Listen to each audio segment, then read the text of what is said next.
This is the story of how I built my business from nothing to something, how I turned a side hustle into a full-time company, and how I almost lost it all in the process. Grab a seat, because this is going to be a long one. I'll start from the beginning, where I was just a 23-year-old working a dead-end office job. I wasn't passionate about it, but it paid the bills. I hated my job, the office culture, the commute, the constant demands. I had big dreams, but no idea how to make them a reality. I wanted to start a business, but the fear of failure held me back. One night, I was watching a YouTube video about someone who turned their side hustle into a full-time business, and that was the spark I needed. I realized I could start small, test the waters, and slowly build something. It didn't need to be an overnight success. I could go step by step, and if it didn't work, at least I tried. That night, I sat down and brainstormed ideas. I thought about the skills I had. I'd been dabbling in graphic design for a while, so I thought, why not create a service where I design logos for small businesses? It seemed simple enough. I could start working with local businesses and eventually scale up to bigger ones. I figured I could juggle this side hustle with my full-time job and see where it went. If it didn't make money, I could drop it and move on. At worst, it would just be a learning experience. I created a website that night. It was basic, just a portfolio showcasing some designs I'd made for fun. I also signed up for every freelance platform I could find. I spent a few weeks perfecting my skills and reaching out to local businesses that didn't have good logos or had outdated branding.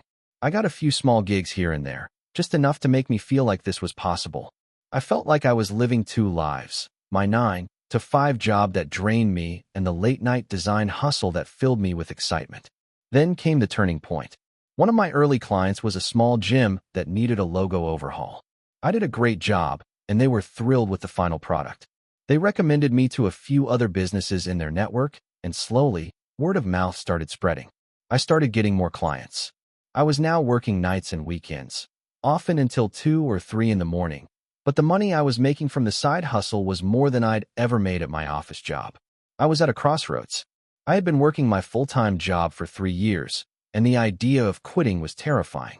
But the side hustle was gaining traction. The freedom of being my own boss was so tempting. Eventually, after a few months of saving money and preparing for the transition, I took the plunge.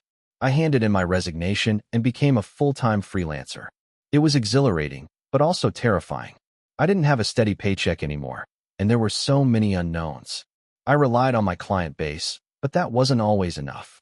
At times, I'd have a slow month, and the stress of wondering how I would pay my bills kept me up at night. I started burning out. The constant pressure to find new clients, complete work on tight deadlines, and keep a steady income was overwhelming. I knew I had to adapt to survive. I needed to scale my business, and I needed help. So, I hired a freelance assistant who could handle some of the administrative work. I started outsourcing some of the design tasks to other designers as well. I focused on building relationships with clients and increasing my prices as my portfolio grew. The money was still tight, but I was slowly building a foundation. As the months went by, things started to pick up. I started landing bigger clients, and my portfolio grew. The money from my side hustle was now enough to sustain me, and I was able to take bigger risks with marketing. I invested in paid ads, hired a marketing team to help with outreach, and expanded my offerings beyond just logos. I offered branding packages, website design, and social media assets. This is when the real challenges started. The company was growing, but so were the complications. I hired my first full-time employee, and suddenly, I wasn't just managing clients. I had to manage people, and that was a whole new ballgame. I had to learn how to delegate, how to motivate a team, and how to navigate the challenges of managing payroll, taxes, and all the other responsibilities that came with being an employer. It was a constant battle of balancing client work, managing the business, and figuring out how to grow. I spent sleepless nights learning about business operations, marketing strategies, and finances. The weight of responsibility was crushing at times. I often thought about going back to my old office job. The security of a paycheck seemed so appealing in those moments of doubt. But I kept pushing forward. The vision of creating something bigger kept me going. In the next few years, I managed to scale my business even further. I went from just a handful of clients to working with Fortune 500 companies. I had a team of 12 employees, and the business was doing well. But then, the unthinkable happened. We lost a major client. A client that had made up a huge chunk of our revenue. It wasn't just a small setback. It was a major blow. This moment tested everything I had learned in the business. The pressure to keep the company afloat was immense. I had to make some tough decisions. I cut back on staff, reduced operating costs, and tightened my budget. I also doubled down on my efforts to attract new clients. It wasn't easy, and there were days when I felt like I couldn't go on, but we pulled through. It took months of hard work, but we regained our footing and were stronger than before. Now, 5 years after starting this business, I'm proud of how far I've come. We're still growing, and the lessons I've learned are invaluable. There were so many moments when I almost gave up, when I thought I couldn't handle the pressure. But looking back, every obstacle was a lesson in disguise. Building a business is hard. It's a roller coaster of highs and lows, but the rewards are worth it. I've gone from working in a cubicle to being the CEO of a company I built from the ground up. But more than that, I've gained the freedom to live life on my terms, and that's something I never thought was possible when I was stuck in that office job. If you're thinking about starting your own business or side hustle, just know that it's going to be tough. But if you're willing to keep pushing through the hard times, it's worth every second. Don't be afraid to take the first step, even if it seems impossible. The road ahead might be uncertain, but if you're committed, you'll find a way to make it work. I wouldn't trade the journey for anything. If you enjoyed the video, don't forget to leave a like and subscribe to the channel. It helps the content grow and motivates me to create even more great videos. Turn on notifications so you don't miss any new uploads. By the way, I'm curious, when do you usually watch my videos? While working, studying, or just relaxing at home? Let me know in the comments. I'd love to hear from you. Thank you for your support. I'll start this by saying that I was never the kind of person who had a big idea to start a business. In fact, growing up, I didn't even know what it meant to be an entrepreneur. I was the kid who did just enough to get by in school, always looked for the easy way out, and assumed that life was about just surviving. That all changed during my last year of college. It was a Monday morning, and I was sitting in a lecture, half awake, trying to listen to my professor talk about economics. I wasn't really paying attention. My mind was wandering to all the things I'd rather be doing. Then my phone buzzed, pulling me out of my stupor. It was a text from my mom. "Hey, are you busy? I need your help with something." My heart sank a little. My mom's texts were never good news. She owned a small, local coffee shop, and I knew things hadn't been going well for her business for a while. Her text continued. "I've been looking at the books, and we're losing money every month. I don't know how much longer I can keep this going. I think I'm going to have to close the shop." I was devastated. Not because of the business, although that was part of it, but because I felt responsible. I had always been the one who talked her into opening the shop in the first place.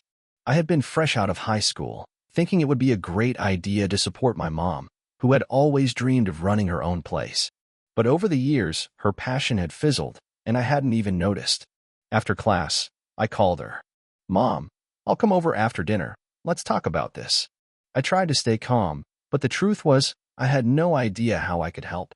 When I arrived, we sat down at her kitchen table. My mom explained the situation in more detail.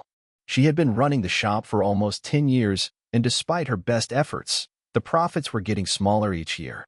"I thought I could make it work, but it's just not happening," she said, her voice tight with frustration. "I don't want to give up, but I don't know what else to do." I listened. I really listened. And then something clicked. What if we try something new? What if we completely revamp how you're doing things? Maybe it's not the coffee or the location. It's the way you're marketing yourself. My mom looked at me skeptically, but she was willing to give it a shot. The next few weeks were a blur. I spent every free moment from my classes researching coffee shop trends, reading business books, and learning about social media marketing. It felt overwhelming, but I was determined. One of the first things I noticed was how outdated the shop's marketing was. They had zero presence online. No website, no social media, nothing. They relied solely on foot traffic, and in a town with a small population, that wasn't sustainable. I decided to focus on building an online community, something the coffee shop could use to engage with customers, promote special events, and share its story. I started by creating Instagram and Facebook pages for the shop. I posted beautiful pictures of the coffee, the pastries, and the cozy ambience. I crafted a story around the business, showing behind-the-scenes photos of the staff, the ingredients they used, and even my mom at the counter, making the coffee with her signature care. People started to respond. Slowly at first, then more and more each week. But that was just the beginning. I had to figure out a way to get people to walk through the door. I came up with a plan to host weekly events, live music on Fridays, trivia nights on Wednesdays, and even coffee tasting sessions where people could learn about different roasts and brewing methods. It was all about creating an experience rather than just selling a product. The first event we hosted was a coffee tasting night. I had no idea how it would go, but I knew we had to try something. We invited people through social media and posted flyers around town. When the night came, I was nervous. What if no one showed up? To my surprise, the place was packed. People were excited, eager to try new things, and engage with the local coffee culture. It felt like a turning point. After that, the shop's social media following grew quickly. People who hadn't stepped foot inside in years were now coming back, bringing friends with them. Sales started to increase, but there were still challenges. Despite our marketing efforts, the competition was tough. A new coffee chain had opened up a few blocks away, and I knew that if we didn't differentiate ourselves, we would get lost in the shuffle. That's when I came up with another idea. What if we partnered with local businesses? I reached out to a nearby bakery and a few other small businesses to collaborate. We started offering discounts for people who visited multiple shops in the area. We also worked together to host a monthly local business night, where customers could get a discount if they shopped at the other participating stores. The idea was simple: help each other out and build a sense of community. It worked. People loved it, and they loved that we were supporting each other rather than competing. Slowly but surely, the coffee shop began to thrive again. We were gaining regular customers, and the events kept people coming back. But it didn't stop there. I knew we needed to go further. That's when I thought about expanding the product line. At first, it was just coffee and pastries, but now we were introducing unique offerings, locally sourced jams, handcrafted mugs, and even exclusive merchandise. We created an online store for these products, and to my surprise, people from outside the area started ordering. The shop was no longer just a local coffee stop. It was now a brand with reach. As the months went by, I kept learning. I made mistakes, of course. I messed up on a few marketing campaigns, and there were times when I thought we might fail. But with every setback, we came back stronger. By the time I graduated, the shop was not only surviving, it was thriving. The community had rallied around it, and my mom was once again excited about the business. We had created something that wasn't just a place to get coffee, it was a destination. It had become a symbol of resilience and creativity in a world where small businesses were often overlooked. Looking back now, I can hardly believe how far we've come. I never imagined that my mom's coffee shop would become my full-time focus, but it did. I ended up turning down a corporate job offer because I couldn't ignore the potential of what we had built. What started as a way to help my mom ended up turning into a career I never expected. It's been years since that first conversation with my mom, and the business is still going strong. We've expanded to multiple locations, and I've even launched a coffee subscription service. The journey wasn't easy, but it's been worth it. There were moments when I didn't know if we would make it, but I've learned that the key to success is persistence, creativity, and a little bit of risk-taking. I've also learned that sometimes, the best ideas come when you least expect them. All it took was a conversation over dinner and a willingness to take a leap of faith.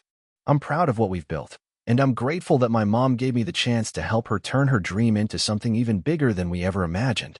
I'll be honest, when I started my business, I had no idea what I was doing.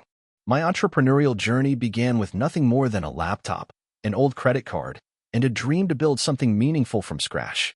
I had no business experience, no investors, no mentors, just a deep desire to make something work. Looking back, it was probably naive, but the naivety was exactly what I needed to get started. It all began in the summer of 2017. I was working a dead-end job at a tech company. I hated it. Every day was the same. I was part of a huge team that felt like a cog in a machine, and I realized I wasn't growing. The thought of working for someone else for the rest of my life terrified me. I remember vividly, after yet another exhausting 10-hour shift, I sat at my desk and made a decision. I would quit and start my own business. I didn't know what that business would be yet, but I knew it had to happen. I'd always been interested in tech and digital marketing, and after hours of Googling and learning, I settled on an idea. I was going to build a digital marketing agency.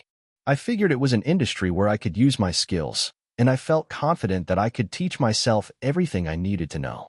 I dove into online courses, read blog after blog, and watched countless YouTube videos. I had no money to invest, so I used what I already had, my laptop and free resources. The first step was to register the business. This was one of the more straightforward tasks, but it still felt monumental. I went online, found a name I liked, and registered it. Next came the website, which I built myself using WordPress. I had no design skills, but I made sure the site looked professional enough. My goal was simple, to look credible. The first version of the website was basic, but it had all the essentials: contact form, about page, services offered. I launched it and nervously waited. The first few months were slow. In fact, they were brutal. I sent out emails to countless potential clients, offering digital marketing services at bargain prices, but I didn't get any responses. It was discouraging, and there were moments when I thought about giving up. But I kept going. I started doing freelance work on platforms like Upwork and Fiverr. The pay wasn't great, but it gave me some experience and helped me build my portfolio. After a few months of grinding, I got my first big break. A local business reached out to me for help with their social media. They were a small but well-known coffee shop, and they needed someone to handle their Instagram and Facebook pages. It wasn't the most glamorous job, but I knew this was my chance to prove myself. I worked tirelessly, creating engaging content, running paid ads, and interacting with their customers online. Slowly, but surely, their social media following grew, and so did their sales. After 3 months of hard work, the business owner was thrilled with the results. They not only paid me what I had asked for, but also referred me to several other small business owners. This referral system became a cornerstone of my agency's growth. I worked with more local businesses, then regional ones, and eventually, I started getting inquiries from national companies. By the time 2019 rolled around, I had grown my client list and built a small team. I hired a few people to help with social media management, content creation, and paid ads. While the growth was slow, it was steady, and I could see that what I had built was becoming something real. Then, in 2020, everything changed. The COVID-19 pandemic hit, and businesses everywhere were struggling. In the chaos, I saw an opportunity. Companies were scrambling to adapt to the new normal, and many didn't know how to reach their customers online effectively. I ramped up my marketing efforts, offering special pandemic discounts and services tailored to businesses that were pivoting to digital. The response was overwhelming. I remember getting a call from a company that sold gym equipment.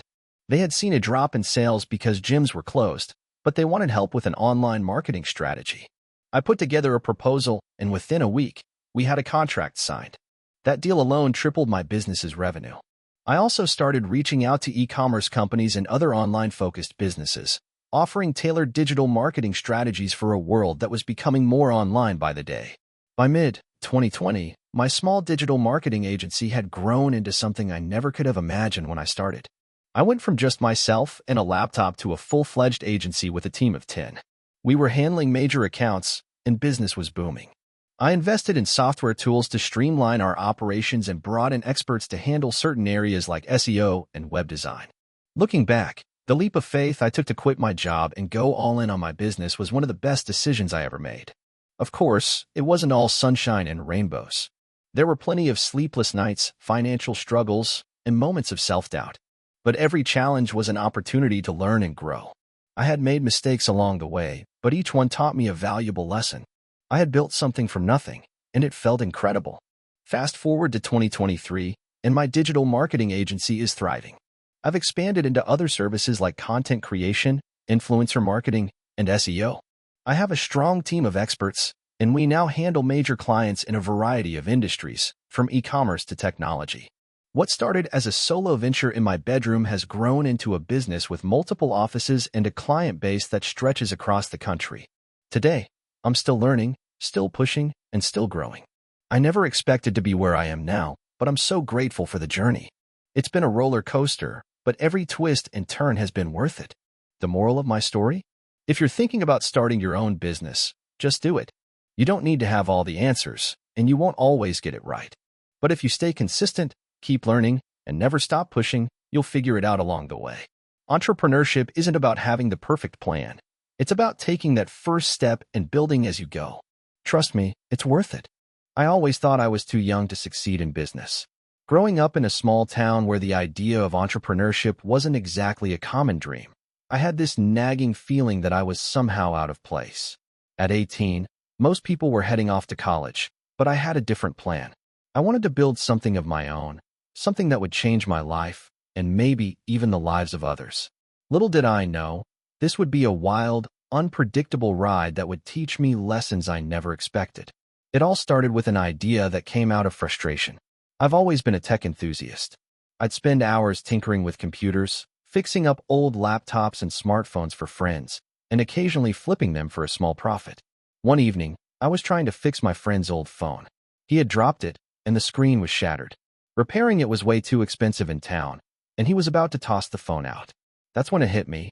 Why not start a business that specializes in affordable phone repairs? I didn't have much at the time. No savings, no fancy degree, and definitely no business experience. What I did have was a deep passion for technology, a willingness to work harder than anyone else, and a strong desire to prove myself. So, I made my first bold move. I took out a small loan of $2,500 from a local credit union. I used that money to buy the necessary tools and equipment I would need to start my repair business. Looking back, I realize how naive I was. I had zero understanding of the complexities of running a business. But I wasn't about to let that stop me. I rented a small space in a local strip mall for $400 a month and set up a basic repair station. I created a website, built a social media presence, and offered my services at a fraction of the price charged by local repair shops. My motto was simple: affordable, fast, and quality repairs. At first, things were slow. Like, painfully slow. There were days when I sat in that tiny shop with no customers, just staring at the clock and wondering if I had made a huge mistake. I had barely enough money to cover rent and bills, let alone make a profit. I started doubting myself, but I knew I couldn't give up so soon. That's when I made my first big gamble. I decided to run a promotion offering 50% off phone screen repairs for a limited time. That was the turning point. The promotion blew up. Word spread quickly, and people started coming in from all over town to get their phones fixed. I was doing repairs left and right.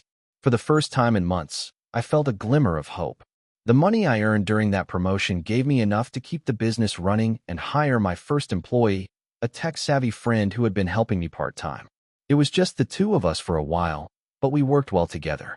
We fixed phones, tablets, and even started offering some accessories like cases and screen protectors. But running a business wasn't all about repairs and making money. The real challenge came when I had to start managing the financial side of things. I didn't know how to handle taxes, employee salaries, or bookkeeping. I spent countless nights reading articles, watching YouTube videos, and consulting with a local accountant. Slowly but surely, I began to learn. I also faced stiff competition from established repair shops, who would often try to undercut my prices or spread rumors about the quality of my work. There were days when I wondered if I would ever be able to outshine them. But I kept my focus on what set me apart: customer service. I made it a point to treat every person who walked into my store with respect. I greeted them by name, offered free phone assessments, and promised to repair their phones as if they were my own. Over time, this personal touch built a loyal customer base.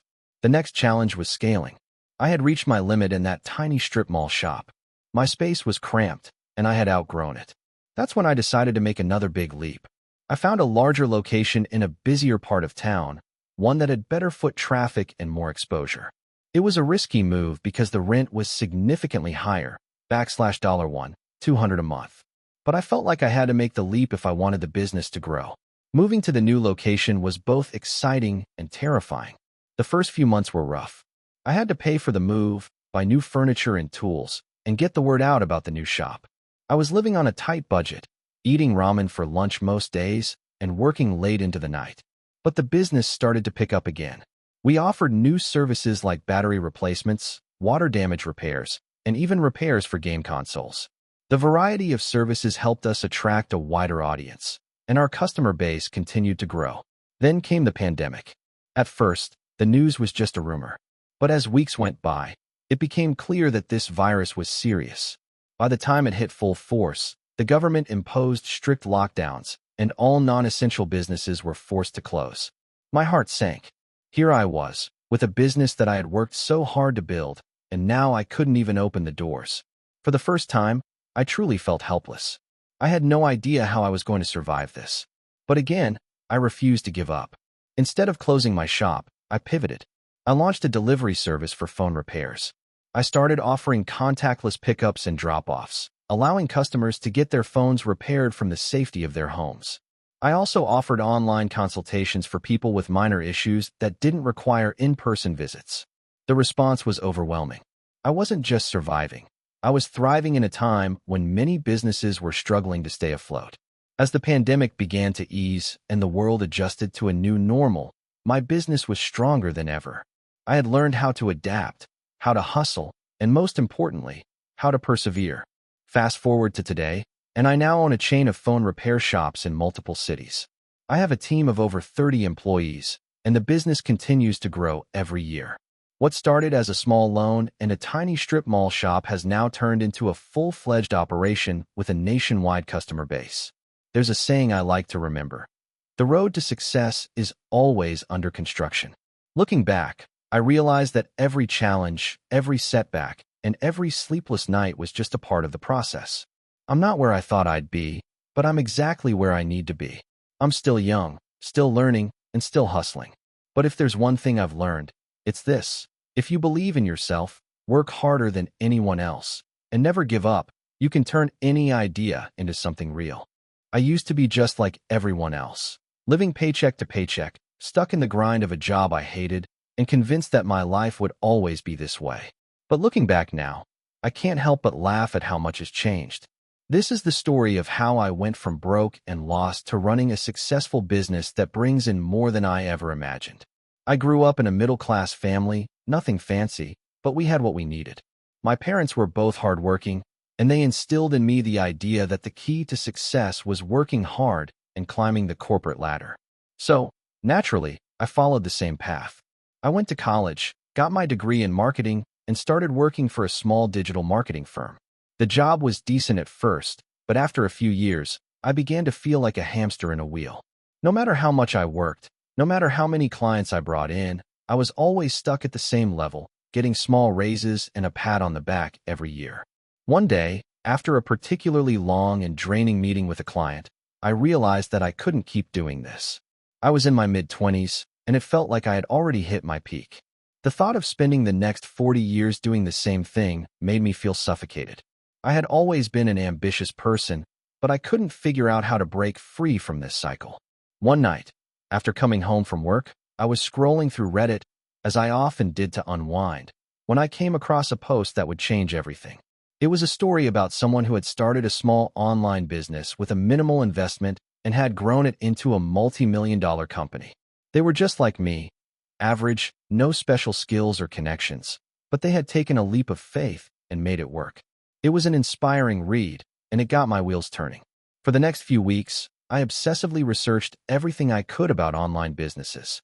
I read books, watched videos, and even took online courses about e-commerce, digital marketing, and entrepreneurship.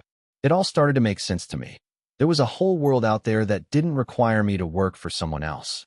But there was one big hurdle I had to overcome: fear. I was terrified of leaving my stable job. I had bills to pay, a mortgage, and responsibilities. It wasn't a simple decision. But the more I thought about it, the more I realized that staying in my current situation would be the real risk. I wasn't happy, and that unhappiness was slowly eating away at me. I knew I had to make a change if I ever wanted to be free. So, I took the plunge. I quit my job and decided to start an e-commerce business. I didn't have a lot of savings, but I had enough to give it a shot. I spent months researching products, suppliers, and everything else that goes into building an online store. I launched my first website selling customized phone cases, a product I thought had potential but wasn't too saturated. At first, it was slow. I remember feeling like I was shouting into a void. I'd spend hours working on my website, running ads, and optimizing everything, but nothing seemed to work. I kept pushing forward, though, knowing that success wouldn't come overnight. Slowly but surely, I started to make sales. It wasn't much at first, but it was a start. Then came the tipping point. I decided to focus heavily on Facebook ads. I spent weeks testing different ads, targeting specific audiences, and tweaking the messaging. Finally, one day, I saw a jump in sales. And then another. The floodgates had opened, and the business began to grow faster than I could handle. I had to hire my first employee just to keep up with the orders.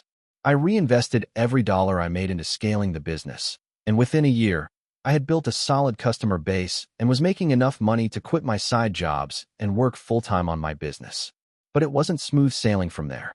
Like any business, I faced plenty of obstacles. I dealt with supplier issues, technical glitches on the website, and fierce competition. I made plenty of mistakes, but each one taught me something valuable. Over time, I learned to adapt, to pivot when things weren't working, and to never stop pushing forward. One of the biggest turning points came when I realized I needed to focus more on branding. I had been so focused on driving traffic and sales that I had neglected the emotional connection with my customers.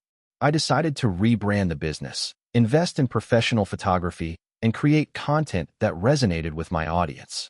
It was a game changer. Customers weren't just buying phone cases, they were buying into a lifestyle, a brand they felt connected to. This shift led to a huge increase in sales, repeat customers, and brand loyalty. After 3 years of blood, sweat, and tears, my business had grown to a point where I could finally breathe. I had employees, a steady stream of income, and the freedom to make my own schedule. It wasn't just about the money anymore. It was about the lifestyle I had created. I could travel when I wanted, take time off without feeling guilty, and, most importantly, I was finally doing something I loved. Looking back, I'm amazed at how far I've come.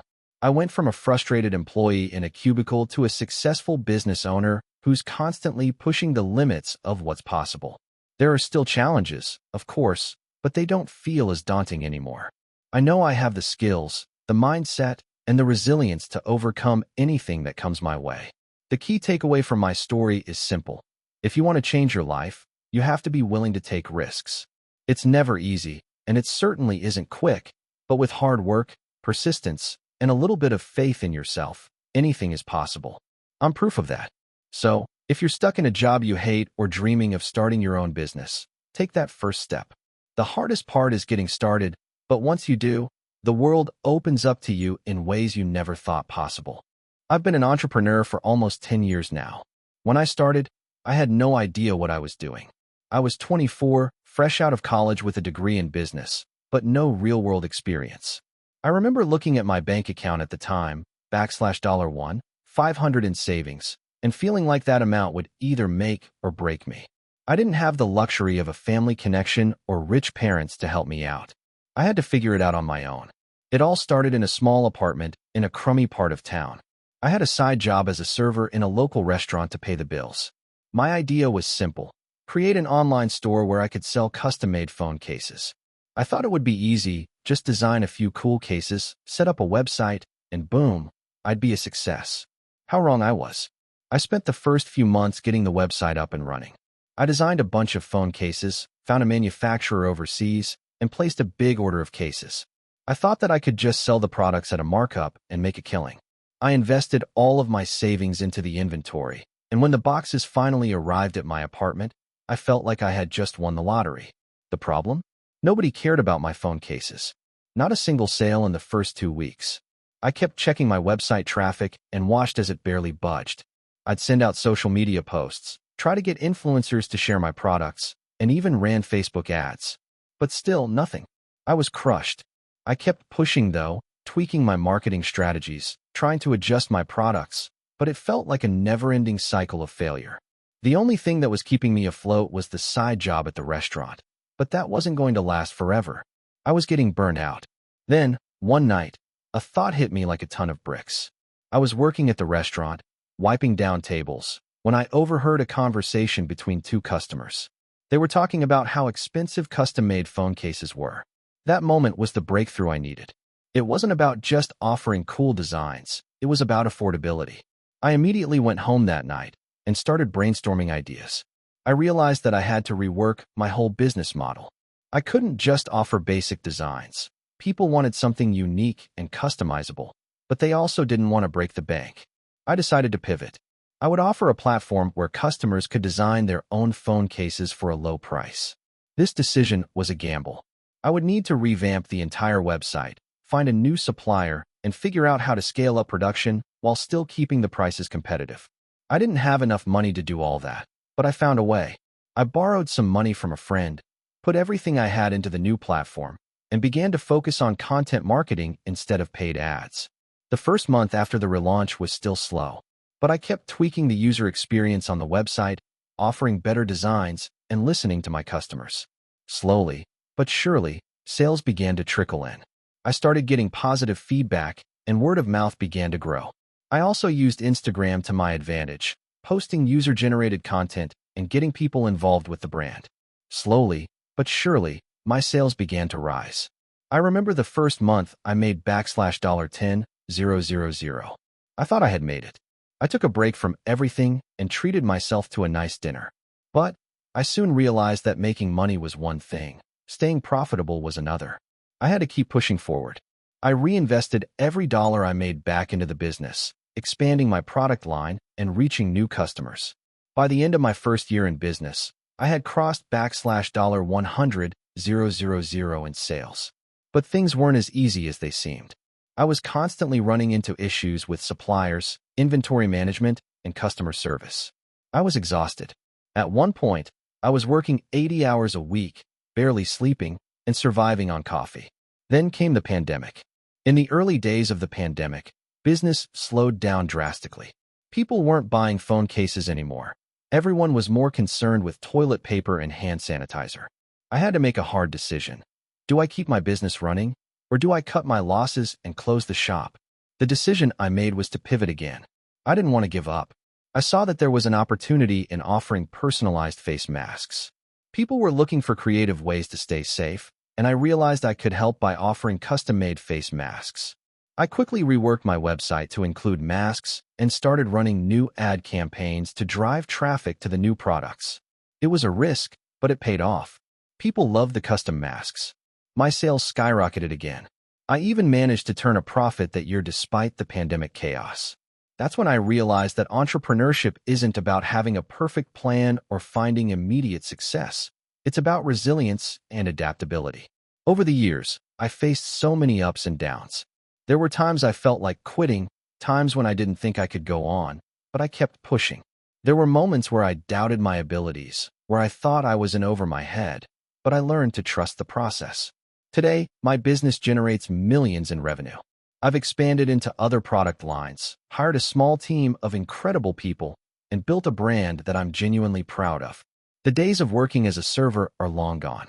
I'm now able to take care of my family, live a lifestyle I never dreamed of, and I can say that all the struggles, sleepless nights, and sacrifices were worth it. I'm not where I thought I'd be when I started, but I'm exactly where I need to be. It's a reminder that success isn't linear. It's filled with setbacks, failures, and unexpected twists. But if you keep pushing forward, you'll find a way to make it work. I'll be the first to tell you. Entrepreneurship is not for the faint of heart. It requires grit, determination, and the willingness to learn from every mistake. But if you're committed, willing to adapt, and understand that success takes time, it can change your life in ways you never imagined. So, to anyone who's thinking of starting their own business, just know this. The road is tough, but the rewards are worth it. Stay focused, stay resilient, and keep moving forward, no matter how hard it gets. That's the only way to win. I started my first business out of desperation, not ambition. Back in 2018, I was 29, broke, recently divorced, and living in a tiny one-bedroom apartment I could barely afford. I had a college degree in marketing, but every job I could land paid barely enough to keep the lights on. I was working at a mid-tier ad agency, mostly running social media campaigns for local businesses. It was soul-sucking, and worse, it wasn't even good experience. I knew how to post Facebook ads and tweak Google keywords, but I wasn't learning how to grow anything real. That year, a friend of mine, Joe, who I hadn't seen since college, hit me up randomly. He had started a small online business selling beard oil. Nothing fancy, just a Shopify store and a decent Instagram following.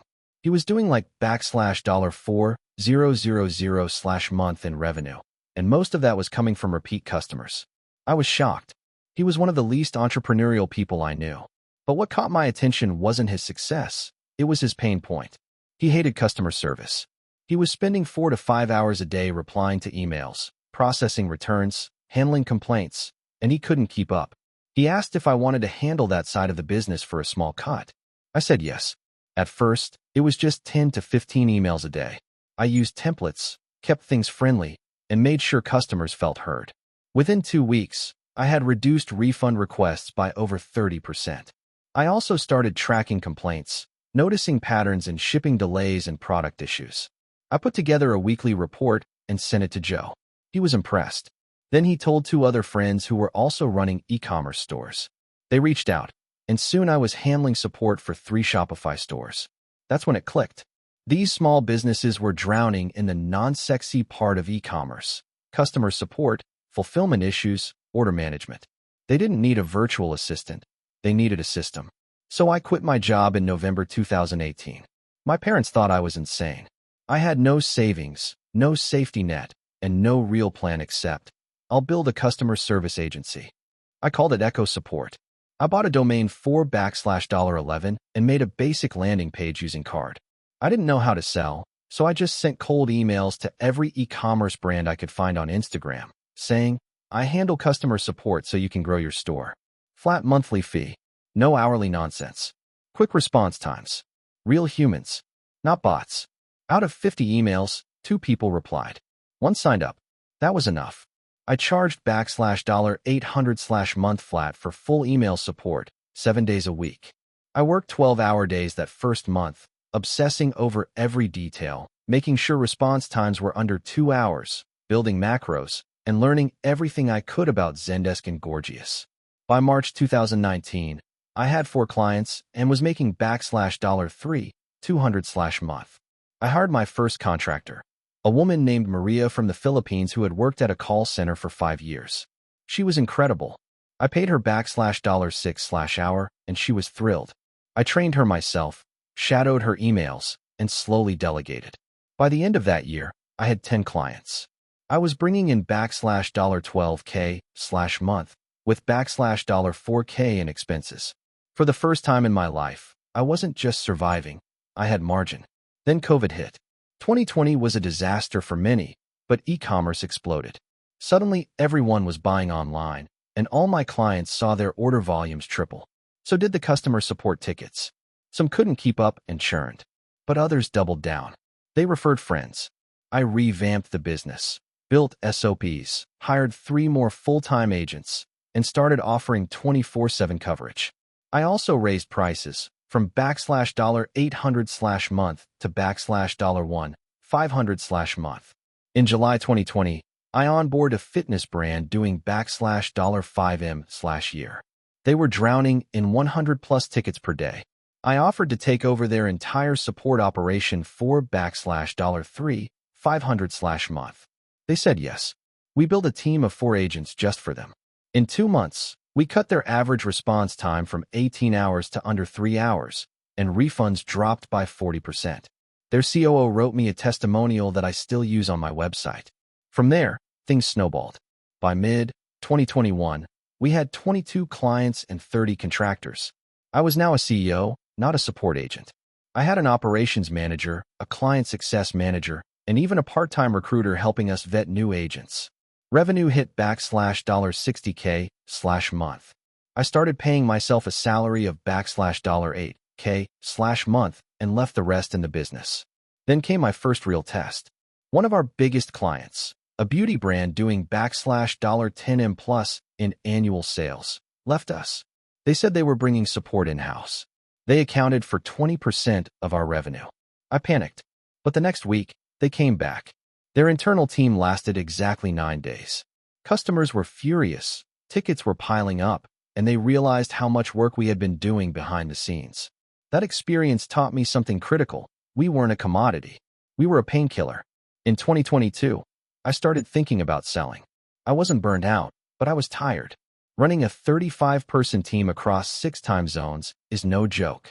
I got in touch with a small M/Ando advisor who specialized in online service businesses. We cleaned up the books, packaged the systems, and created a slick pitch deck. 3 months later, I had 3 offers. One was from a small private equity firm that already owned 2 e-commerce enablement businesses. They offered $1.3M, roughly a 3x multiple on annual profits. I said yes. The deal closed in February 2023. I stayed on for 6 months as part of the transition, and then I was done. I had $900K in the bank after taxes. For someone who grew up clipping coupons and buying store-brand cereal, it felt surreal. Today, I'm building something new, smaller, slower, more deliberate. A SaaS product for remote team management, inspired by the chaos I lived through. It probably won't make me a millionaire again, but I'm okay with that. Because the real win wasn't the money. It was proving to myself that I could build something from nothing. That I didn't need a big idea, just a painful problem and a willingness to solve it better than anyone else. And most importantly, I learned this. The unsexy businesses, the ones no one brags about on Twitter or pitches at demo day, are often the ones that print real, quiet wealth. When I was 24, I made what seemed like the worst decision of my life. I quit my cushy job at a mid-sized tech company where I was making decent money, had health insurance, and even stock options. I had no plan B, no co-founder, and no funding. Just an idea. And a really dumb one at that, or so everyone said. I wanted to start a company that sold custom-made, luxury dog furniture. Not pet furniture. Luxury dog furniture.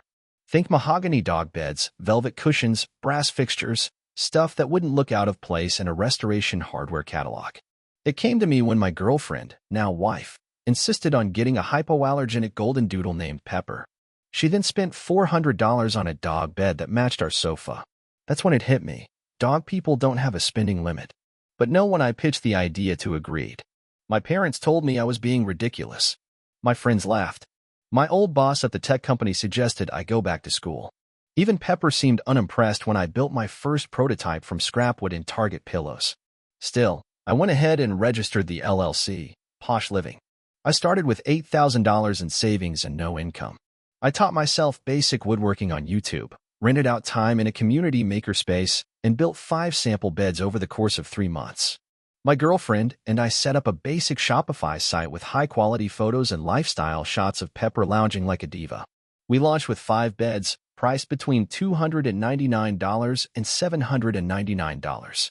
I didn't sell a single one for the first 3 weeks. I was crushed. Every day I refreshed Shopify and saw 0 orders. I started rethinking everything. Maybe this was a stupid idea. But then I got an email from a woman in Los Angeles. She was an interior designer who worked with high-end clients, and she said she'd stumbled across the site on Instagram, thanks to a $50 ad I'd forgotten I ran. She ordered 2 beds for a client's dogs, a pair of miniature greyhounds. 2 days later, she posted about it. That post went semi-viral. We got 14 orders in a week. And that's when everything started to snowball. Instagram was my golden goose. I DM'd hundreds of dog influencers, offering them free beds in exchange for posts. Maybe 20% responded. Of those, half actually followed through. But one of them, somehow ended up in a BuzzFeed listicle called 15 Bougie Dog Products You Didn't Know You Needed. Traffic blew up. I had to pause orders because I couldn't keep up with production. I had been working out of my garage, sanding wood and painting until 3 a.m. Then my neighbor complained about the noise. I rented a tiny 600-square-foot workshop for $500 per month and hired a part-time college student from Craigslist to help with the finishing. Within 4 months, we hit $40,000 in revenue. I still wasn't paying myself a salary. Every dollar went back into materials, advertising, and packaging upgrades. But we kept growing. By the end of year 1, we had made $312,000 in revenue. Profit was slim, less than 10%, but people were buying these absurdly expensive dog beds. I knew I had something. Year 2, I made the scariest decision yet. I applied for a business loan to expand operations. I got approved for $75,000. With it, I leased a 2,000-square-foot space, bought actual industrial equipment, and hired 2 full-time employees, a production lead and a marketing assistant. I also hired a freelance interior designer to help make the new line even more appealing to our luxury demographic. We relaunched the website with new branding. I doubled down on influencer outreach, this time targeting celebrities' pets. We managed to get a bed into the home of a Bravo TV housewife's golden doodle, and when she posted about it, the floodgates opened. We hit $60,000 in sales that month. By year 3, I was paying myself a modest salary and had 4 employees. We did $1.1 million in revenue that year, with a profit margin closer to 18%. We got covered in Architectural Digest and had a 3-month waitlist during the holidays. It was unreal. But then came the dip. In year 4, I got cocky. I tried expanding into cat furniture without doing proper research. I ordered $40,000 worth of inventory and hired a designer to make sleek, mid-century modern cat trees. They bombed. Turns out, cat owners are a different demographic. Most of our existing customers didn't own cats, and our designs were not functional enough for actual feline use. That mistake nearly bankrupted me. I had to lay off 2 employees and sell off inventory at 60% loss. My loan payments started catching up, and cash flow got dangerously tight. I swallowed my pride, got lean again, and focused entirely back on dog products. I relaunched a minimalist line to appeal to a broader customer base while maintaining a luxury signature collection. It worked. Slowly, we crawled back. Today, 6 years after that first dog bed, Posh Living is a $4.3 million per year business. We sell high-end dog beds, feeding stations, toy boxes, and travel carriers. We're profitable, debt-free, and recently closed a wholesale deal with a luxury pet boutique chain in the US and Canada. We're a team of 9 now. My wife quit her job to join full-time last year. And yes, Pepper still models for every product. Looking back, it's funny how the idea that got laughed out of every room is now paying salaries for almost a dozen people. I think the biggest lesson I learned is that there's no such thing as a stupid business idea, only poorly executed ones. Niche isn't bad. Niche is leverage. I wasn't trying to build the next Amazon. I just wanted to make the nicest damn dog bed on the internet. And somehow, that was enough. Hey, friends, if you enjoy this content, don't forget to like the video and share your thoughts in the comments. We really want to know what you like and what can be improved. What do you think of the video? Are there any topics you'd like to see in future videos? Your feedback really helps us get better. Thanks for being with us. When I was 27, I quit a stable job at a Fortune 500 company to sell high-end picnic experiences out of the back of my Subaru. My parents thought I was having a quarter-life crisis. My ex thought I was insane. Maybe I was. But here's the whole story of how I went from sleeping on an air mattress to landing on the cover of a regional lifestyle magazine and building a business that just crossed $1.4 million in revenue last year. It started at a friend's birthday picnic. She wanted something cute and aesthetic in the park. I threw it together, wooden crates for tables, fairy lights, a charcuterie board, and printed menus. People were taking photos like crazy. 2 girls came up and asked if I offered it as a service. I laughed. No. I said, this is just a one-time thing. But that moment stuck. A week later, I bought the domain luxleypicnics.com for $12.17. I made a free logo on Canva and set up an Instagram page. I posted pictures from the birthday picnic, added a contact form, and then, nothing happened for 2 weeks. Then one day, I got an inquiry. Someone wanted a beach picnic proposal set up. I said yes. I charged $220. I spent $180 on supplies and gas. I made $40 for 5 hours of work, and I was ecstatic. For the first few months, it was tiny gigs. I was still working my corporate job remotely, answering emails during my lunch break and assembling tables out of pallets in the garage at night. I called my service luxury, but I was storing tablecloths in a Rubbermaid container and scrubbing dollar store wine glasses in my bathtub. But the turning point came with a bachelorette party. One of the girls had 30K followers and posted about it. Suddenly, I had 11 DMs in an hour. My bookings tripled in a week. I panicked and called out sick to fulfill them. Then I called out again. Then I quit. Everyone told me not to. My mom cried. My boss said I was making a huge mistake. My ex, who had just broken up with me in part because I was too impulsive, said, "What are you even going to do if this picnic thing doesn't work out?" I didn't know. But I also didn't care anymore. I just knew I had to try. I went all in. I worked 14-hour days. I bought more inventory, ceramic plates, real silverware, champagne buckets, rugs. I made a checklist system. I built tiered packages. I hired my cousin to help me on weekends and paid her under the table. Every week, we drove to a different beach or park, sometimes 2 setups a day, sometimes 3. We hauled decor, rugs, and tables in and out of my beat-up Subaru, often in 90-degree heat or through unexpected rainstorms. I once had a beach permit cop threaten to fine me because I didn't have a license. I started researching local codes and got legit. I filed an LLC. I paid a designer $500 for a better logo and website. Year 1 ended with $58,000 in revenue. I took home less than $15,000. But I knew I had something. In year 2, I got strategic. I partnered with photographers and wedding planners. I joined every local Facebook group and commented under every "any cute date night ideas" post.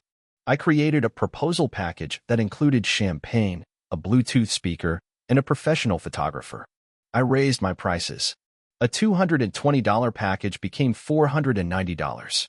I started getting repeat clients and referrals. I took a free SEO course and started ranking on Google. That summer, I hit $100,000. I upgraded my car to a used van and hired 2 part-time helpers legally. I built a booking system with Squarespace and automated my invoices. I got interviewed for a local blog. My ex texted me after seeing it. I didn't reply. The real explosion happened during the pandemic. People couldn't have parties indoors, but they still wanted to celebrate. My outdoor luxury picnics? Perfect solution. Demand went nuts. I was booked out for 6 weeks straight. I had to turn down requests. I added an online calendar and a cancellation policy. I hired 2 more people. I rented a storage unit for all the inventory. By year 3, we'd hit $430,000 in revenue. We expanded to 3 cities, each run by a local partner I trained. I created a licensing model and charged $5,000 for the starter package, training, inventory lists, contracts, branding, and support. I made $40,000 just from those partnerships in 6 months. I started selling picnic planning guides and digital downloads for aspiring planners. Year 4 just wrapped. We cleared $1.4 million in total revenue across all cities. I took home $240,000 net after taxes. I now have 5 part-time staff, 3 city partners, and 2 virtual assistants. I moved out of my studio apartment and into a place with a view. I bought a couch that doesn't fold out. I flew my mom to Maui. She cried again, this time in a good way. I still remember the first time someone called us the Airbnb of luxury picnics. It felt ridiculous. But here we are. My day-to-day has shifted from hauling crates to managing systems, coaching new licensees, and planning a mobile app. It's not all glamorous. Sometimes we still have no shows. I've had clients ghost me after confirming, weather cancellations, permit battles with city councils, and interns who disappeared mid-shift. Once a raccoon raided a picnic before a couple arrived. But every time I think, this is insane, I also think, but it's mine. I've started speaking at small business events, and the number 1 question people ask is, how did you know it would work? I didn't. But I knew that even if I failed, I'd rather build something badly than build someone else's dream perfectly. I'd rather sweat through 2 layers of makeup setting up a romantic proposal on a cliffside than sit in a Zoom meeting hearing about quarterly goals I don't care about. So yeah, I sell picnics. And somehow, that picnic side hustle became the thing that changed my entire life. I never thought a stupid bet at a college party would make me a millionaire before 30. But here we are. Back in 2016, I was a broke business major in my 3rd year at a 2nd-tier university. I had no connections, no trust fund, and no real ambitions beyond get a decent job, maybe in marketing. One night, my roommate Kyle and I ended up at this off-campus party. It was the usual scene. Red Solo cups, garbage EDM, half the people pretending to like each other. Kyle had been nursing his 5th beer and talking big about how he was going to start his own business and retire by 35. I laughed. You're too lazy to even return your library books, let alone run a company, I told him. He shot back. What about you? You talk all this crap in class about innovation. You ever done anything entrepreneurial in your life? Something about that hit me. It wasn't even that he was wrong, it was that he was right. I was all talk. So, drunk and feeling reckless, I made a bet. I'd start a business before graduation. Not just start it, but get it profitable. Kyle laughed and shook my hand. The terms were simple. If I pulled it off, he owed me $$1,000. If not, I owed him $500 and had to wear a shirt with his face on it to graduation. The next morning, I woke up with a hangover and a mission. I started small. I had no money and no skills, but I did have one thing: frustration. See, my school's tutoring system was garbage. Professors barely had time to help, and the tutoring center was more like a social club. I remembered helping a few classmates with stats and econ, and they always said I explained things better than the TAs. That was the light bulb. I created a Google form and started offering $15/hour tutoring sessions for undergrad business courses. I sent it to my group chats, posted it on campus bulletin boards, and even put it on Craigslist. That same week, I got 3 clients. I didn't think much of it, but 2 of them told their friends, And within a month, I was making $300 a week, more than enough to pay rent and beer money. But I wasn't satisfied. If I was going to win this bet, I had to think bigger. That's when I realized what I was doing wasn't just tutoring, it was connecting. These students weren't just paying for knowledge, they were paying to not fail. That's a powerful motivator. So I decided to scale. I made a simple WUGS website and called it Pass Class. The idea was simple, a peer-to-peer tutoring marketplace where students could find reliable help for specific courses at their college. I reached out to smart students in other majors, bio, chem, CS, and offered them 70% of whatever rate they wanted to charge. I handled the scheduling, the payments, and the marketing. In exchange, they just had to show up and teach. By the end of that semester, I had 12 tutors working for me. We pulled in over $4,000 in gross revenue that December. I paid my people, kept my cut, and reinvested every penny into expanding. I started learning to code, badly, at first. I didn't have the cash to hire a dev, so I took online courses and watched YouTube until I could build a basic web app. My first version was garbage, but it worked. Users could search for their school, course, and find a tutor. I added reviews, a simple calendar integration, and built a Stripe backend for payments. Things got real after I graduated. I didn't owe Kyle anything. He paid me the $1,000 with a pained smile and a handshake. I should have stopped there, but I didn't. I moved back home and lived in my parents' basement rent-free. My dad thought I was unemployed. My mom thought I was depressed. I told them I was freelancing. Really, I was working 16-hour days on Pass Class, cold emailing schools, demanding student influencers on Instagram to promote us, refining the site, tracking every click. Then COVID hit. Classes went online. Suddenly, every college student in the country was stuck behind a screen, confused, isolated, and stressed. That spring, our traffic tripled. I scrambled to onboard new tutors, implement video call integrations, and add subject areas outside of traditional courses, SAT, GRE, coding bootcamp prep. That fall, we made $38,000 in revenue. I brought on my first real partner, a back-end engineer named Sam I met on Reddit. I paid him equity and ramen-level salary. He cleaned up the mess I built and made the platform stable. We added features like instant booking, group sessions, and academic coaching. By 2021, we were profitable and growing. We had 4,000 users and 120 active tutors. Most were students at top universities. We introduced a subscription model $29/month for unlimited group sessions, and revenue jumped. The real breakthrough came when a mid-tier university reached out. They wanted to license our platform for their internal tutoring program. I thought it was a prank, but the deal went through. It was $70,000 for the first year. No commission, just pure SaaS licensing. That opened a new path, B2B. We began pitching our white label platform to colleges. Keep students in school. Boost performance. Outsource the tech. That was the new pitch. By mid-2023, we licensed to 12 universities and pulled in $800K in revenue. I raised a small $1 seed round to grow our enterprise team. We hired sales, customer success, and a legit designer. The brand went from hacky dorm project to polished edtech startup. Last year, we passed $2.3 million in revenue. No debt. Light burn. Still majority owned by me. Kyle works in insurance now. He's a great guy, still a good friend. He jokes about wanting equity in the business since he technically started it with that bet. I offered him 0.1% as a gag gift on his birthday. He laughed and framed the certificate. Looking back, it wasn't luck. It was need, then obsession. I needed to prove I wasn't just a talker. Then I got obsessed with making something that mattered, something people actually wanted. If there's a moral here, it's this. Don't underestimate frustration as a business idea. Solve a real pain. Then don't stop. Also, maybe get drunk with the right people.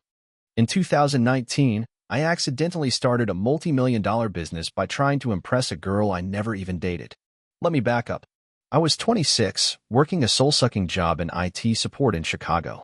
I lived in a small, overpriced apartment with my college friend Ryan. We were both overworked, underpaid, and perennially single. One night, while nursing our third beer and watching some YouTuber show off his dropshipping empire, Ryan joked, "You should start a company to solve your dating problems." We laughed, but the idea stuck with me.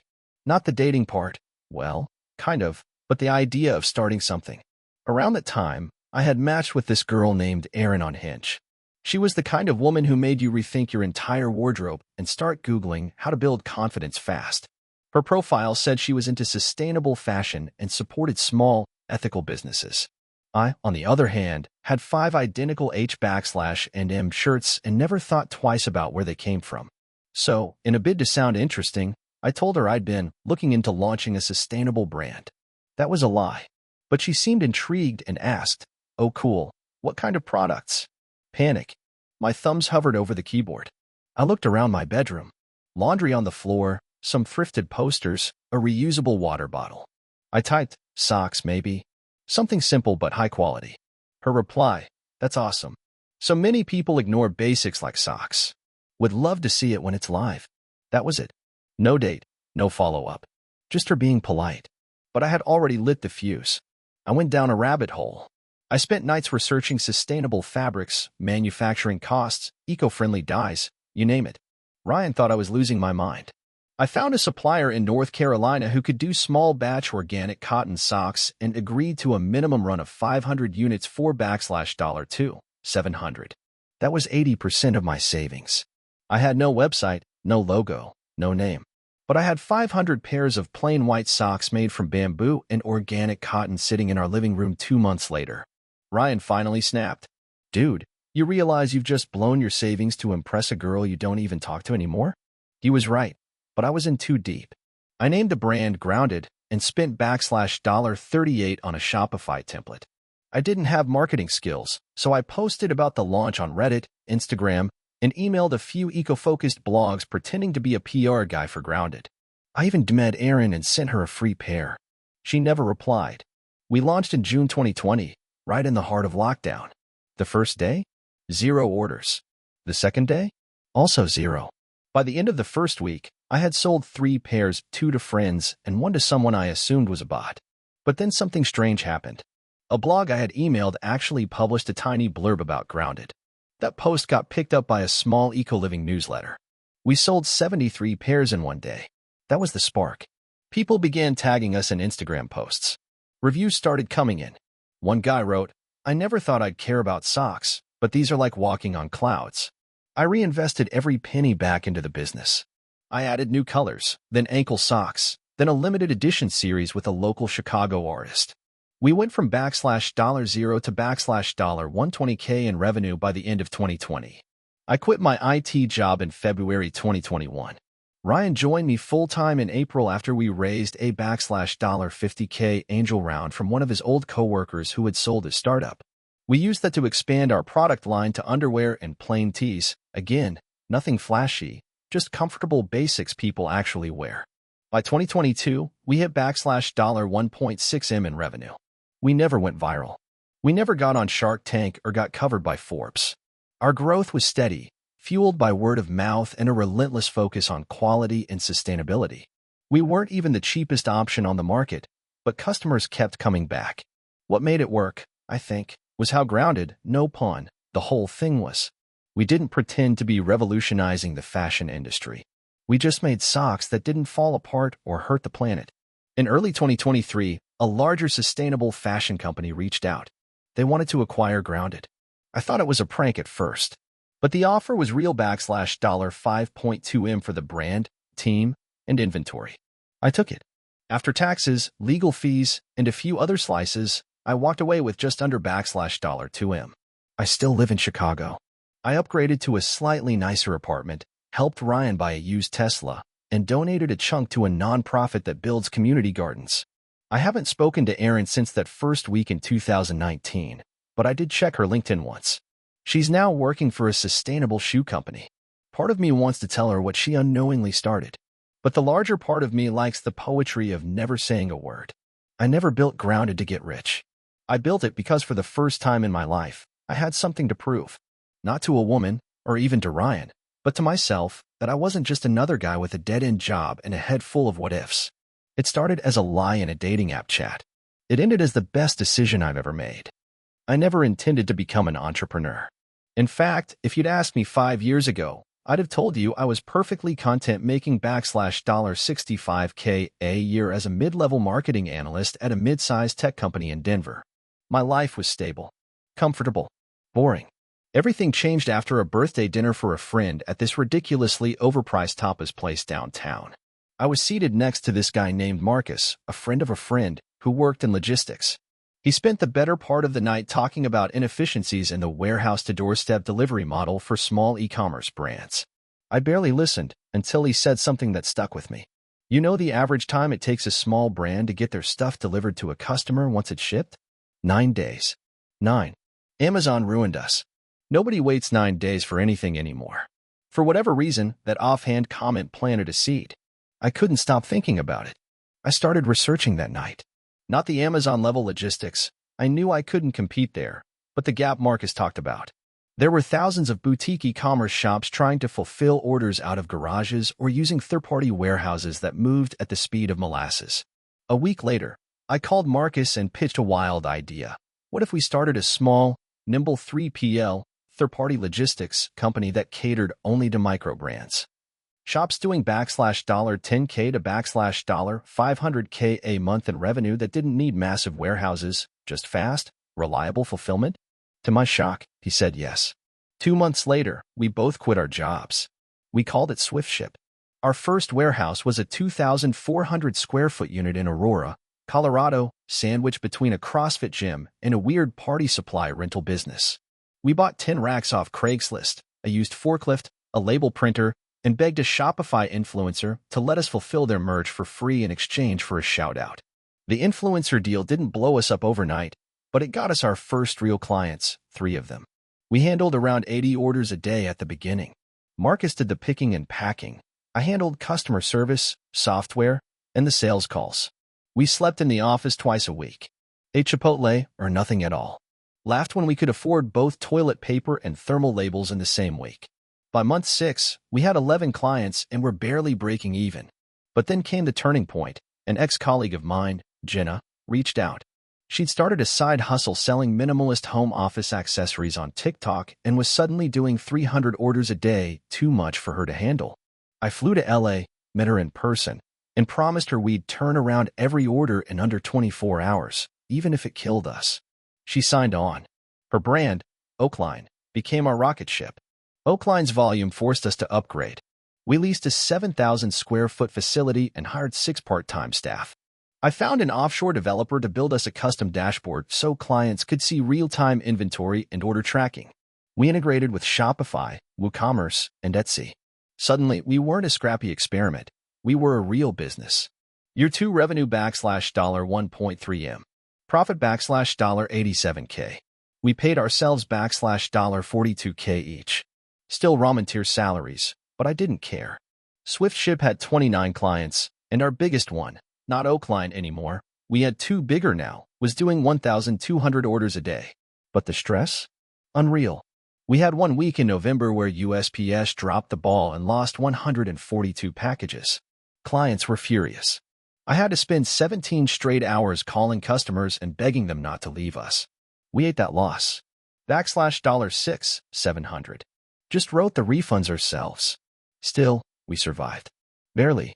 Year 3, we expanded to Dallas and Charlotte, giving us East and Central hubs. I was sleeping 5 hours a night, doing calls in the shower, eating caffeine pills for breakfast. But we cracked $5.2 M in revenue. We were now profitable enough to hire a real ops manager and a finance lead.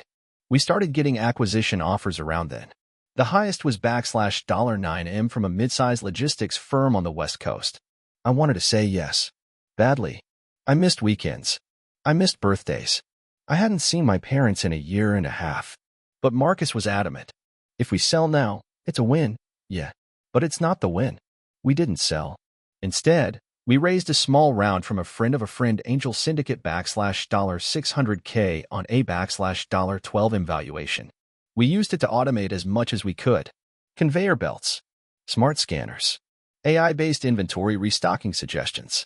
That automation let us do something bold, cut prices. Everyone else was raising fulfillment fees. We went the other way. And clients noticed. By year 4, SwiftShip was the go-to 3PL for indie DTC brands under $10M/year in revenue. We had 177 clients, including 2 that were featured on Shark Tank. Then came COVID 2.0, not a real pandemic, just what we called the nightmare of 2024's supply chain meltdown after the port union strikes in the West Coast shut down imports for 2 weeks. Everyone panicked. Our competitors buckled. We made a decision that, in hindsight, saved us. We air freighted inventory from Korea and China for our top 15 clients at cost. No markup, no profit, just goodwill. That month, we lost $94K. But in the following 3 months, 34 new clients signed on, every one of them referrals from those 15 we helped. We expanded to Toronto and Miami. Built our own last-mile delivery network in Austin as a test. Didn't work. We shut it down, but it gave us clout. Started offering white-labeled packaging and sustainable material options. At year 5, our revenue hit $16.8M. EBITDA $2.4M. I finally paid off my student loans and bought a 2018 Tacoma in cash. First car I've ever owned. We've had more acquisition offers. One last quarter for $38M. This time, I was the one who said no. SwiftShip is now 74 employees strong. Marcus is working on expanding into Europe. I'm mostly focused on tech and automation. Our newest feature uses AI to predict order surges based on social media trends. It sounds insane, but it's working. The funny part? I still don't consider myself a real entrepreneur. I didn't invent anything. Didn't disrupt a billion-dollar industry. I just noticed a gap, took a risk, and worked like hell to fill it. Sometimes, that's all it takes. I always thought I'd end up in a typical 9 to 5 job, working a desk job like most of my friends. But life had other plans. This is the story of how I went from a broke college dropout to building my own business from scratch, and the crazy roller coaster ride that came with it. It all started back in my sophomore year of college. I was studying business, but I wasn't feeling the whole corporate career path. I hated the rigid structure and lack of creative freedom. My friends and professors always told me that the path to success was getting a degree, landing a solid job at a big company, and slowly climbing the ladder. But deep down, I felt like there had to be more to life than just a paycheck and a cubicle. I didn't have a clear idea of what I wanted, but I knew one thing: I wanted to be my own boss. My only issue? I had no money, no experience, and no real plan. I was just 20 years old, living off cheap ramen, and wondering how I could possibly start my own business with zero capital. The turning point came one afternoon when I was hanging out with my roommate, Mark. Mark was the type of guy who always seemed to have something going on. He was an aspiring entrepreneur, and he always had stories about his side hustles. One day, he told me he had been flipping used electronics on eBay and making some decent money. I was intrigued, but skeptical. "Are you telling me you make money just by reselling stuff?" I asked, raising an eyebrow. "Yeah, pretty much," he replied, leaning back in his chair. "I find old phones, laptops, and gadgets at thrift stores or auctions, fix them up, and sell them for a profit." The idea sounded simple, almost too simple. But the more I thought about it, the more I realized it could be a way for me to get my feet wet in the world of business without needing a huge investment. I started doing some research, watching YouTube videos, reading blogs, and trying to get a grip on the whole process. I learned about places to buy used electronics and what to look for when flipping items for profit. I didn't have much money to start with, but I figured I could scrape together a few $100 and test the waters. I began my journey by buying an old laptop from a local pawn shop for $75. The screen was cracked, the battery was dead, and the hard drive was basically useless. But the seller was desperate to get rid of it, so I took a chance. I spent the next few weeks watching more tutorials on how to fix up the laptop, replacing the screen, upgrading the RAM, and installing a new hard drive. When it was finally working, I listed it on eBay for $300. To my surprise, it sold within a week. I made $225 in profit, and that was my first taste of entrepreneurial success. I couldn't believe it. That $225 was more money than I had ever made in a single transaction in my life. I reinvested the money into buying more broken electronics, fixing them up, and flipping them for profit. But here's the catch. It wasn't just about fixing things. I learned that marketing was just as important as the repair work. I spent hours crafting the perfect listings, taking high-quality pictures, and writing compelling descriptions. It was a grind, but it was rewarding. Months went by, and I slowly started building a small side hustle. It wasn't making me rich by any means, but it was enough to pay some bills and save a little money. The more I did it, the better I got at finding deals, fixing things quickly, and optimizing my listings. Soon, I was making enough money to quit my part-time job at a coffee shop, which freed up more time to focus on my business. But just when I thought I had it all figured out, I hit a major setback. One of my largest orders got lost in the mail. It was a $1,000 laptop I had carefully refurbished and sold to a customer who was expecting it in perfect condition. I had tracked the shipment for days, and it just vanished. The customer was furious, and eBay sided with them. I lost the laptop, the money, and the trust of my customer. I was devastated. I remember calling Mark that night, feeling like I was on the brink of giving up. I thought I was getting good at this, I told him. Now, everything's falling apart. He laughed. Welcome to entrepreneurship. It's not a straight line. You'll mess up a lot, but that's how you learn. Mark's words stuck with me, and instead of giving up, I doubled down. I took a hard look at my process, fixed what went wrong, and made sure I had better shipping practices in place. I also learned about shipping insurance and how to protect myself from future mistakes. It was a painful lesson, but it taught me how to avoid costly errors down the line. Over the next few months, I grew my business even more. I went from flipping just a couple of items a month to handling dozens of orders. I started working with suppliers who could provide me with bulk electronics at a discount, which allowed me to scale up my operations. I hired a couple of part-time employees to help with repairs, and I even rented a small office space to store inventory. The real turning point came when I expanded into accessories. I noticed that people were often looking for things like phone cases, chargers, and headphones along with the devices I was selling. I decided to diversify and started offering a range of tech accessories. I began partnering with manufacturers and wholesalers, and before I knew it, my inventory had grown exponentially. The business took off in a way I hadn't expected. I moved from flipping old gadgets to running a full-fledged e-commerce business.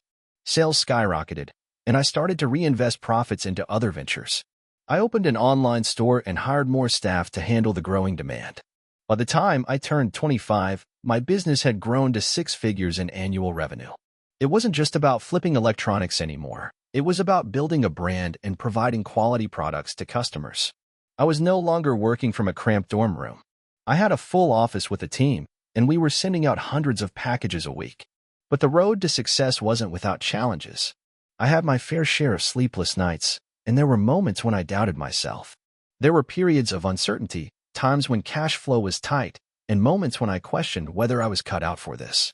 But looking back now, I realized that every struggle, every setback, and every failure was a stepping stone toward success. Now, 5 years later, I'm running a company that I built from the ground up. I've expanded into new markets, I've learned how to scale, and I've figured out how to navigate the world of e-commerce. I still look back at those early days when I was flipping electronics in my college dorm, and I'm proud of how far I've come. To anyone out there thinking of starting their own business, here's my advice. It's not going to be easy. You'll face challenges, and there will be moments when you want to quit. But if you're passionate, persistent, and willing to learn from your mistakes, you can build something great. Stay focused, stay humble, and never underestimate the power of persistence. I may not have followed the traditional path, but I wouldn't have it any other way. I used to be an ordinary guy, working a regular 9-to-5 job in a cubicle, staring at a screen for 8 hours a day, pushing papers, and dreaming of something more. My name is Mark, and this is the story of how I went from a stressed-out office worker to an entrepreneur who built a multi-million-dollar business from scratch, all while battling self-doubt, personal challenges, and a series of failures that almost led me to give up. I grew up in a small town where ambition wasn't exactly something that was encouraged. Most of the people I knew were content with steady jobs and never thought about going beyond what was expected of them. But for as long as I could remember, I had this itch.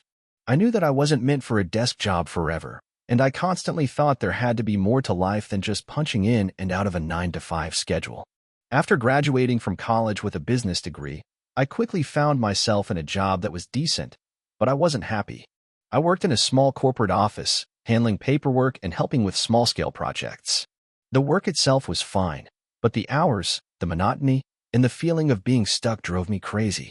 I spent months looking for a way out, researching side gigs, online businesses, and freelance opportunities. But every time I found something that seemed promising, I would talk myself out of it, telling myself it was too risky or that I wasn't skilled enough to succeed. One day, while scrolling through Reddit, I came across a post from someone who had turned a simple hobby into a full-fledged business. It was a story about a guy who had started selling handmade candles on Etsy and now was making a full-time income. That post planted a seed in my mind, and I couldn't stop thinking about it. Maybe I could do something like that? Maybe I could turn a hobby into a business. But what would it be? I didn't know how to make candles, and I didn't have any standout skills at the time. I spent weeks brainstorming, trying to come up with something that would be unique but also sellable. I kept thinking about what I enjoyed doing in my free time. I liked tech gadgets, photography, and tinkering with electronics. But I wasn't sure how to combine those interests into something that could make money. Then, one night, while I was playing around with my camera, I realized I could start a business centered around photography equipment, something that was both a hobby and a passion of mine. I started by researching everything I could about photography accessories, lenses, tripods, and other gear. I realized that there was a gap in the market for affordable, high-quality camera accessories that appealed to beginner photographers and hobbyists. The big brands were charging outrageous prices, and I knew there was a way to offer great quality without breaking the bank. I took a leap of faith and decided to dive in. I didn't have a lot of savings to start with, so I had to be strategic. I borrowed a small amount of money from my parents and used it to buy a few basic camera accessories in bulk. I spent countless hours setting up a simple website, learning about e-commerce platforms, and figuring out how to market my products. To keep costs low, I began selling on Etsy and eBay to test the waters. The first few months were tough. I hardly made any sales, and when I did, the profit margins were razor-thin. But I was learning, experimenting, and slowly refining my approach. I remember feeling frustrated during those early days. I spent nights laying awake, wondering if I had made a mistake. I was still working my office job, but my mind was consumed with my new venture. My productivity at work started to decline, and my boss noticed. One day, he pulled me into his office and told me that my performance wasn't meeting expectations. It felt like the world was collapsing around me. I was trying to juggle both a demanding job and a business that was barely scraping by, and I was failing at both. But something inside me clicked that day. I realized that I had two choices. I could quit and keep living the same life, stuck in the cycle of dissatisfaction and mediocrity, or I could double down, take the risk, and go all in. I chose the latter. I handed in my resignation a week later, and with shaky hands, I committed myself fully to my business. It was the scariest decision I ever made, but looking back, it was also the most important one. The first few months after quitting my job were a blur. I worked day and night, often sacrificing sleep and socializing, just to keep up with the orders and customer service. I reinvested every penny I made into improving my product line and expanding my website. I learned about digital marketing, search engine optimization, SEO, and social media advertising. Slowly but surely, my efforts started paying off. Word-of-mouth referrals began to trickle in, and my sales grew. But the real turning point came when I decided to build a brand rather than just sell products. I invested in professional photography for my products, rebranded my logo, and focused on creating a more engaging online presence. I started writing blog posts and sharing tips for beginner photographers, positioning myself as an authority in the space. The change was gradual, but it was noticeable. Sales picked up, and I began getting more recognition in photography communities. By the end of my first year in business, I had made enough money to hire a small team to help with customer support and logistics. The business was no longer a one-man operation. The following years brought new challenges, like scaling the business and managing inventory, but I kept pushing forward. There were plenty of times when I felt overwhelmed and self-doubt crept in, but I always reminded myself that this was what I had worked so hard for. Today, my company has expanded to offer a full range of camera equipment, from tripods and lens kits to camera bags and drones. We've grown to a team of 30 employees, and we've built a loyal customer base who trust our products. I look back on the struggles, the late nights, the moments of uncertainty, and I realize how far I've come. Building a successful business wasn't easy, and it wasn't fast, but it was worth every sacrifice. I'm no longer that guy working in a cubicle, living for the weekends. Instead, I wake up every day excited about the opportunities that lie ahead. I've learned that success isn't about avoiding failure. It's about embracing it, learning from it, and continuing to move forward no matter how hard things get. And that's the lesson I hope anyone reading this takes away. You can do it. 2. As long as you're willing to work, fail, and keep pushing. Looking back, I'm grateful for the journey. There were many times I thought about giving up, but I didn't. Now I'm living the life I used to only dream of. And that dream? It's still growing. I'm 32 now, and looking back, I can hardly believe how far I've come. It feels like yesterday I was drowning in student debt, barely making rent, and wondering if I'd ever escape the grind. Today, I own a $15 million company that started in my garage. I went from sleeping on a couch in a one-bedroom apartment to buying my first home, and I did it all by building a business I had no idea would turn into what it is today. Let me take you back to 2017, when I was just a guy with a broken-down car, an unreliable internet connection, and an idea I couldn't shake. I was fresh out of college, with a marketing degree I wasn't using and no real direction. I was working as a waiter at a local restaurant, barely scraping by. I hated it. The tips were inconsistent, and the shifts were long. My roommates were great guys, but none of us were going anywhere fast. We spent most of our time playing video games and watching YouTube videos about side hustles and getting rich quick. One day, I stumbled upon a video about starting an e-commerce store with a $500 budget. The guy talked about dropshipping, sourcing products from China, and making money without holding any inventory. It sounded like magic, but I was skeptical. I didn't have any experience in business, and I didn't want to get scammed. But there was something about the idea of being my own boss that grabbed me by the throat and wouldn't let go. I spent the next few weeks researching. I read articles, watched countless YouTube videos, and joined forums. I learned about Shopify, Oberlo, and Facebook ads. It all felt overwhelming, but the idea that I could start a business from my laptop kept me going. I put together a plan to sell a product I thought could be big, portable blenders. The idea came to me when I was sitting in my kitchen one morning, trying to make a smoothie. My blender was so big and cumbersome, I never used it. I thought to myself, if I could find a portable, easy-to-use blender, I'd use it every day. After some research, I found a supplier in China who could produce a portable blender for about $20. I priced them at $49.99 and launched my first store, BlendPro. I didn't have much money to spend on ads, so I used everything I had $500 to run Facebook ads targeting health-conscious people, gym-goers, and smoothie lovers. The first week was a disaster. I barely sold anything.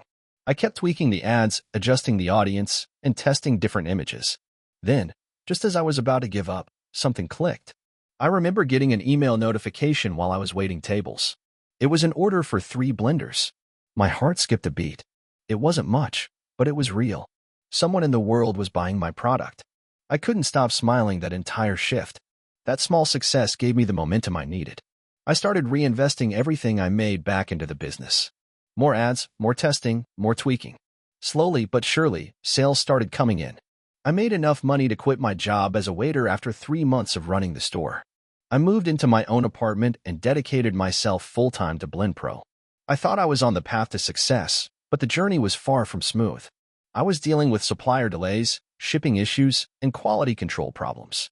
The first batch of blenders I received was so poorly made that they broke after one use.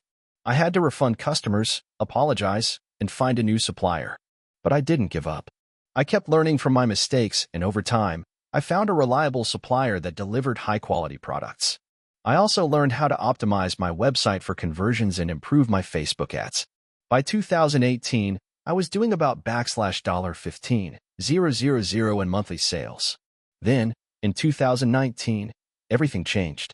I was browsing Instagram one day and saw a viral post about a new product that was trending: smart water bottles. These bottles tracked your water intake, reminded you to drink, and sync to an app on your phone. It was the perfect product to add to my store, and I immediately saw the potential. I reached out to my supplier in China, negotiated a deal, and added the smart water bottles to my product line. I ran targeted ads showcasing the features of the bottle, and within a month, sales skyrocketed.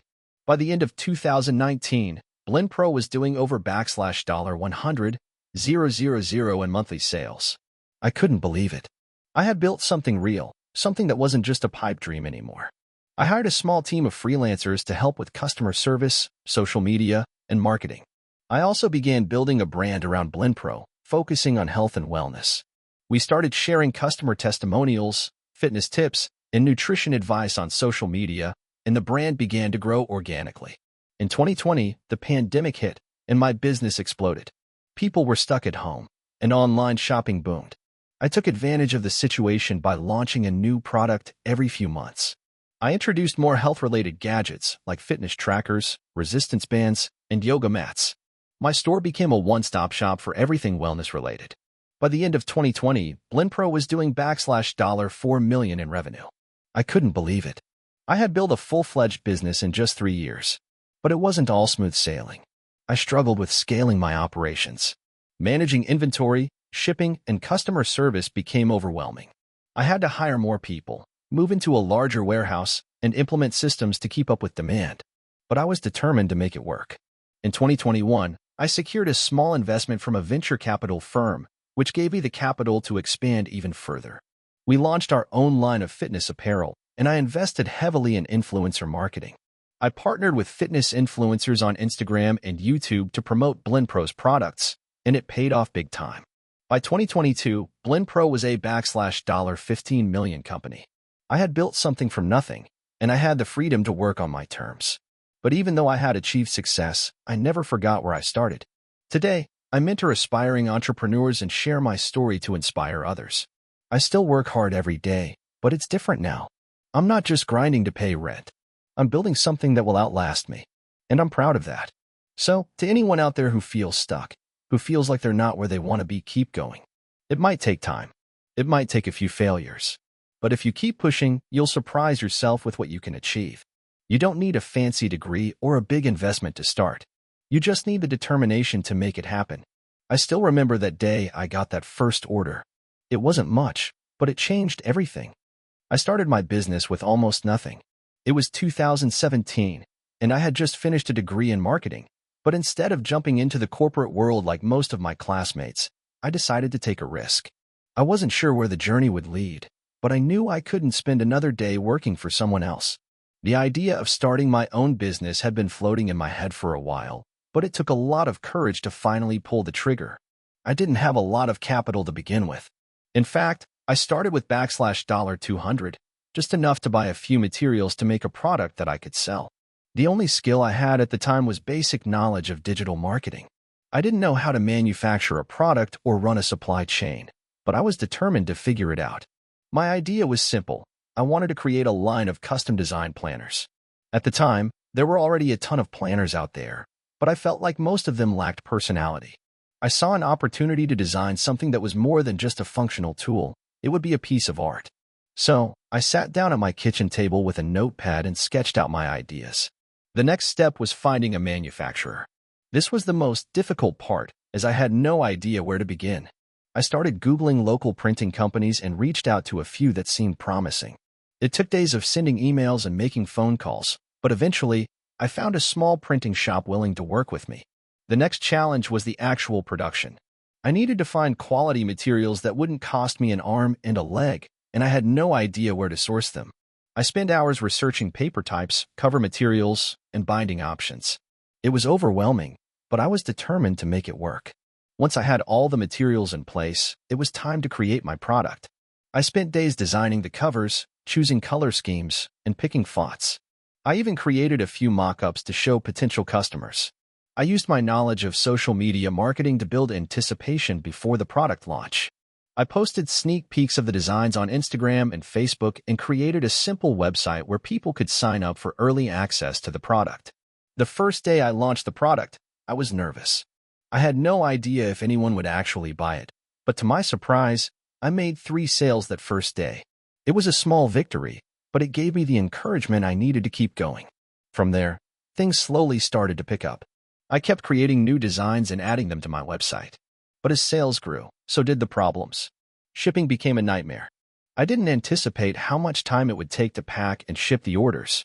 I was doing everything by myself, handling the customer service, processing orders, and packing boxes. After a few weeks of 16-hour days, I realized I needed help. I hired my first employee, a part-time worker who helped with packaging and customer service.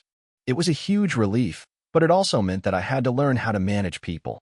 That was a whole new challenge in itself. I had never been in a managerial role before, and I had no idea how to handle employees, let alone train them. With more help, the business continued to grow.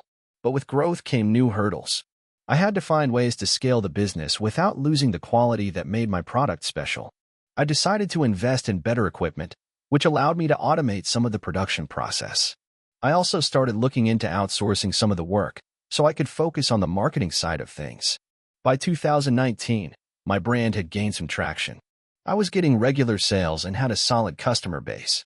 But the next hurdle was one I hadn't anticipated: burnout.